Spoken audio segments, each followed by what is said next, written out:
தக்லை பட விழாவில் இப்ப கன்னடம் வந்து தமிழ்ல இருந்து பிறந்தது அப்படிங்கிற மாதிரி சொல்லிட்டாங்க. ஸோ இந்த லைன் வந்து குறிப்பிட்டதை தாண்டி இதுல பல பிரச்சனைகள் இருக்கு அப்படிங்கிறத நம்ம பார்த்துட்டோம்.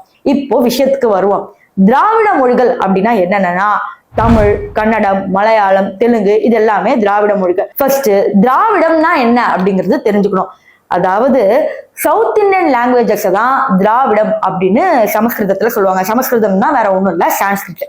இப்போ இது எல்லாமே வந்து திராவிடம் தான். ஆக்சுவலி அதுல இருந்து பிரிஞ்ச வந்து துளு, அப்புறம் நிறைய லாங்குவேஜஸ் இருக்கு பாத்தீங்களா, படுகா, இது எல்லாமே பாத்தீங்கன்னா திராவிட மொழிகள் தான். இப்போ கன்னடத்துக்கு வருவோம்.